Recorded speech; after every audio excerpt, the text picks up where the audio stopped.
Alors, aujourd'hui à Cannes, je fais plusieurs choses. Je suis là pour la résidence de la Ciné Fondation et pour le jury court-métrage et Ciné Fondation.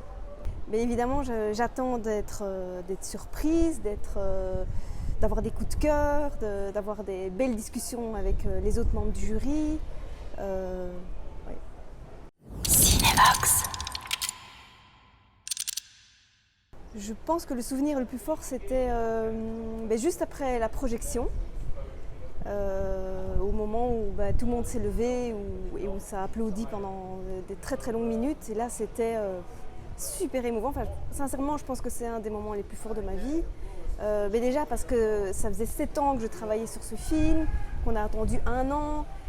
Et puis voir l'émotion du public, des enfants, de l'équipe, c'était incroyable ce moment. Cette présence à Cannes, ça a vraiment été une visibilité extraordinaire pour le film. Et en fait, ça a été le début de sa carrière, entre guillemets. Et là, il continue encore à voyager dans le monde entier. Donc voilà. Le souvenir le plus cocasse, amusant. je dirais du coup que c'est peut-être le moment du photocall où je ne me rendais pas compte que c'était si difficile de garder un sourire pendant 20 minutes. Je ne me rendais pas compte que ça pouvait faire vraiment mal au visage en fait. Donc, ce que je présente à la Ciné Fondation, c'est mon deuxième projet de long métrage. Ça s'appelle L'intérêt d'Adam et ça parle d'un pédiatre en fin de carrière dans un hôpital qui va être confronté au cas de Adam. La Ciné Fondation, ça consiste à être en résidence avec 5 autres réalisateurs venus du monde entier. Et on échange sur nos projets et on est en fait pendant 4 mois et demi à Paris dans cette résidence.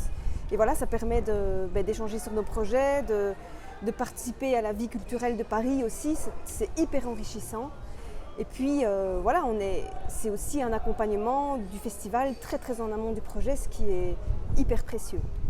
Il y a le film des frères Dardenne, bien sûr, et aussi le film de Lucas Dont, que j'attends particulièrement. Merci beaucoup, Laura. Merci à toi. Cinévox.